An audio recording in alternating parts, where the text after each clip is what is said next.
ఖమ్మం జిల్లా సత్తుపల్లి మండల కేంద్రంలో తాపీ వర్కర్స్ యూనియన్ ఆధ్వర్యంలో మేడే సందర్భంగా ఎమ్మెల్యే సండ్ర వెంకటవీరయ్య జెండా ఆవిష్కరించారు. ఈ సందర్భంగా ఎమ్మెల్యే సండ్ర వెంకటవీరయ్య మాట్లాడుతూ చికాగోలో వెట్టి చాకిరికి వ్యతిరేకంగా తిరుగుబాటు చేసిన కార్మికులపై కాల్పులు జరిపారని, ఆ ఘటనలో ఎందరో కార్మికులు అంతమయ్యారని తెలిపారు. ఇప్పుడు కూడా అసంఘటిత కార్మికులకు భద్రత లేకుండా పోయిందని, కేంద్ర ప్రభుత్వం ప్రభుత్వ సంస్థలను ప్రైవేటీకరణం చేస్తుందని ఆరోపించారు. కార్పొరేట్ సంస్థలను ప్రోత్సహిస్తుందని, రిజర్వేషన్ ఎత్తివేయాలని చూస్తుందని, కేంద్ర విధానాలతో కార్మిక లోకానికి మరింత నష్టమని చెప్పారు.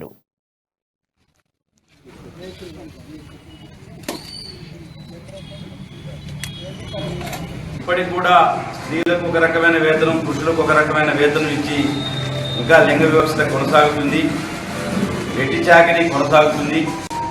మరి ఇన్ని సంవత్సరాలు అయినప్పటికీ ఆ కార్మికులు పోరాడిన అమరవీరుల త్యాగం ఇంకా నెరవేరకుండా పోతుంది.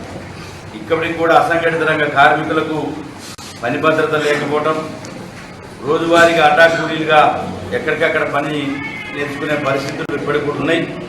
ఇక దురదృష్టవశాత్తు దేశంలో కేంద్రంలో ఉన్న ప్రభుత్వం కార్మిక రంగానికి వ్యతిరేకంగా ప్రభుత్వ రంగ సంస్థల్ని మూసివేసే విధానం చేయటం, తద్వారా ప్రైవేటీకరణకు తెరదింపి ఈరోజు సామాజిక న్యాయానికి దెబ్బతీసే విధంగా రిజర్వేషన్లు ఎత్తివేసే కుట్ర.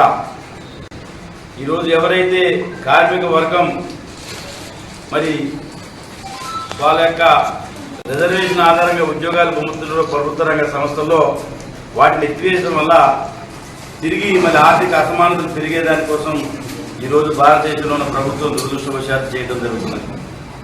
ఇప్పటికి కూడా